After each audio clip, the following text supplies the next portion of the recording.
Today we're going to make a stencil portrait in Procreate of a cat. You can use this technique for any animal portrait that you want to create. It's fairly easy and requires very little to no artistic skills. Let's get started. The star of this show just happens to be my cat Chester. This is the picture that I chose to use for this project. I chose this photograph because he is mostly head-on, has good contrast, fairly focused, and fairly detailed. This portrait also features another portrait by a different artist.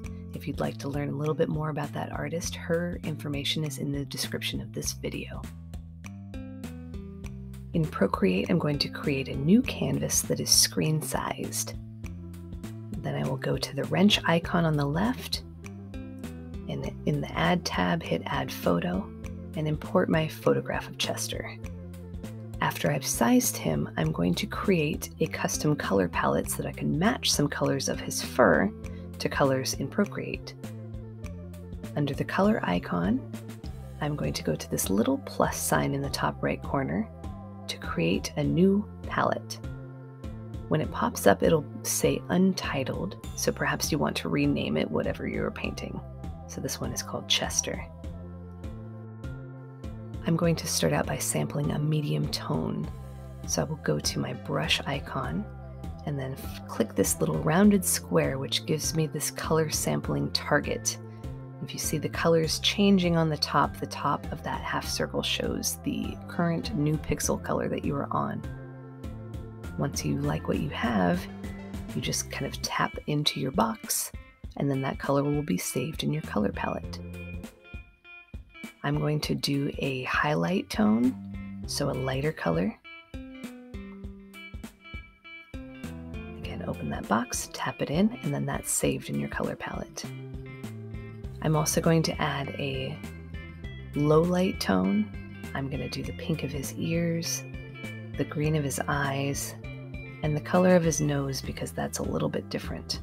We'll also be doing black and white, but I don't need to add those into this color palette.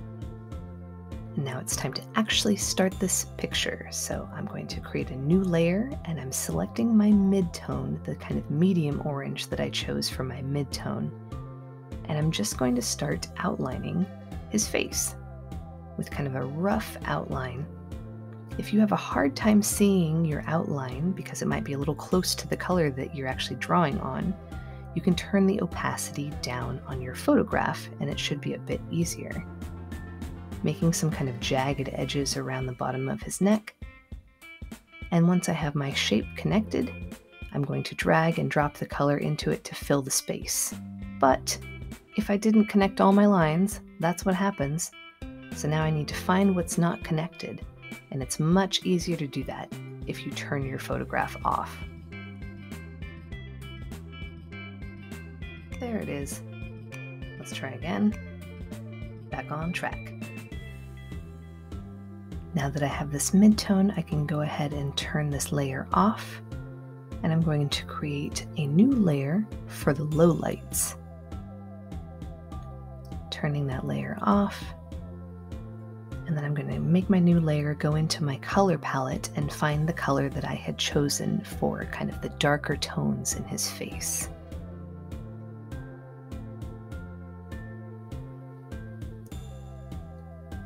With the Studio pen, I've shrunk the pen down to be a bit finer, and I'm just going in and outlining anything that looks a little bit darker. So these stripes in his forehead, maybe any shadows in the ears. Keeping in mind that if I'm kind of portraying fur, I'm going to do the lines in the direction that the fur is going without doing too much detail. Take your time and just go through and add this detail in anywhere where you think it might look like it's a bit darker. As I say in a lot of my other videos, if you have a hard time telling which looks darker, you can squint, and that tends to help me out quite a lot.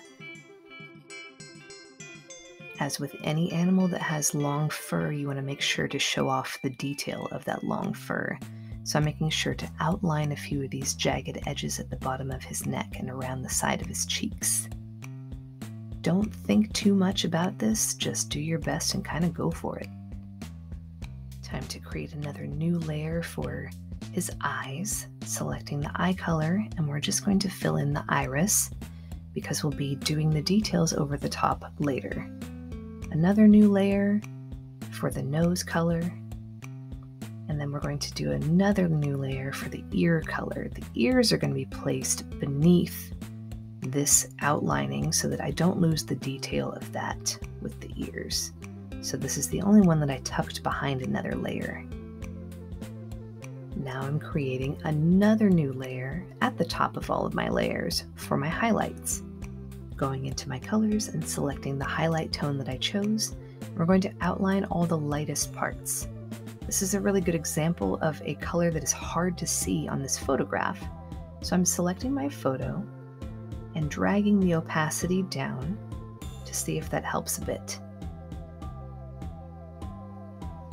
Making sure that I'm still on my highlight layer. And now I can actually see this line quite a lot more.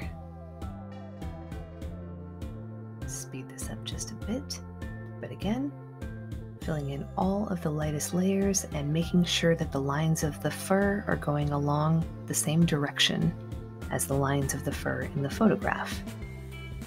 Some of the bigger areas I can fill in, otherwise making sure that I leave all of my fur strokes visible.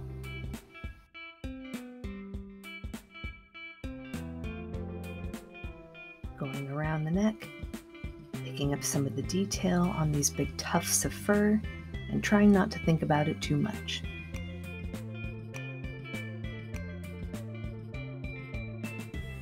Once I'm done with that layer, it's time for the blacks. So I'm going to create another new layer, turn the opacity back up on my photo so I can really see all the crisp lines. And then I'm going to select a blackish color for this, not the blackest of blacks, but fairly dark. Making sure my studio pen is on a thinner setting so I can get nice crispy outlines of anywhere that seems like it should be outlined, all the darkest spots. Because this is meant to be kind of more of a cartoon drawing, I'm kind of cartoonifying this cat, I'm going to make sure that I outline kind of everything that's important with a little bit of this black, including some whiskers, some of the tufts of fur, little details in the areas that are already there and darker, just to make sure that he has a finished look. And about now is a good time to start turning your layers back on and just kind of see how things are looking.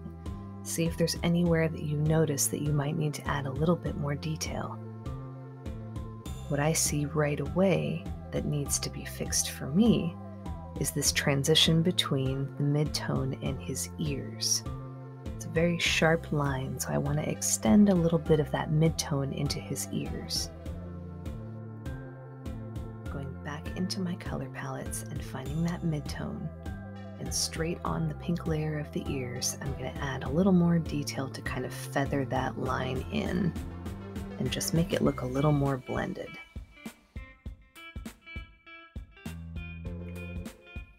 And while we do have a highlight layer already, I'm going to create another new layer for an even stronger highlight because I want to have a little bit of white details in this. So I'm going to my highlight color, going down to the traditional color palette, and just dragging it to the white corner. And I'm turning everything off so I can see where he needs highlights. I'm outlining a bit of the whiskers kind of around his mouth, and his chin, getting these hairs in his ears. And for the actual whiskers, I'm going to actually turn on some streamline so that I can adjust how straight this line will be. So going into my pen and hitting streamline just to make it a little easier to make a nice straight line.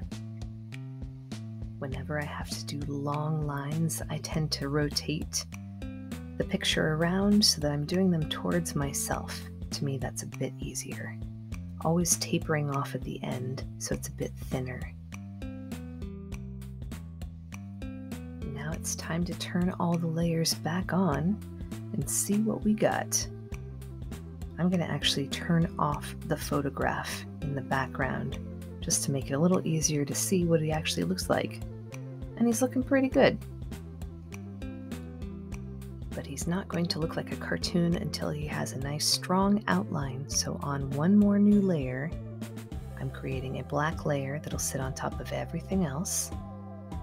And then I can give him his final outline. I'm doing kind of a jagged edge around a lot of this just to show that it's fur, make it look a little more realistic without being too detailed.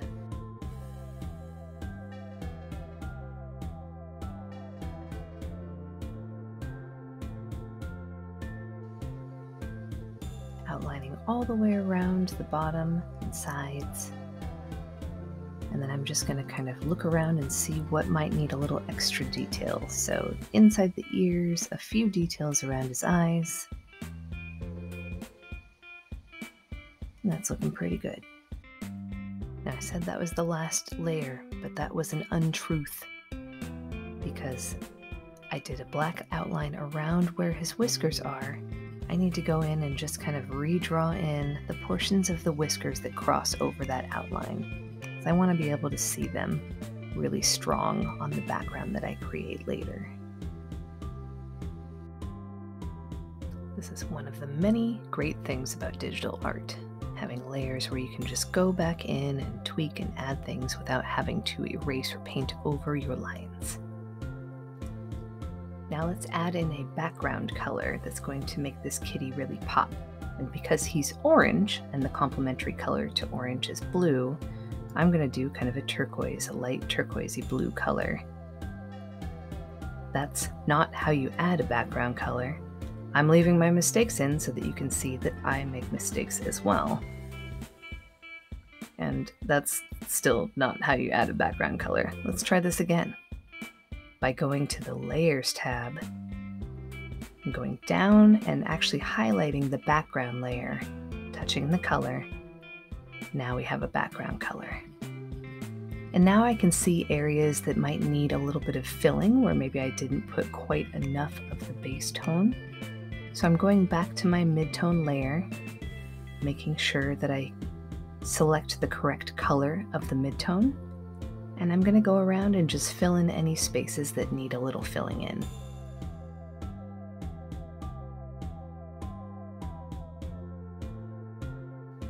Once I'm sure that I'm happy with him, I'm going to combine my layers by pinching them together. And going to my Move tool, making sure I'm on uniform so I don't warp him, kind of putting him more in the center. And then I think I actually want to crop this to a square. So I'm going to Canvas, Crop and Resize, and I'm going to just trim up the edges a bit, make him look a little more symmetrical. And because nothing's ever perfect until it is, I'm going to move him back to the center a little bit more now that I cropped my canvas to a square. So using the Move tool, I'll adjust him a bit. And that's it for this kitty. Thank you so much for watching. Please like, leave a comment, and subscribe to Art Saves the Day for more art video tutorials for all ages.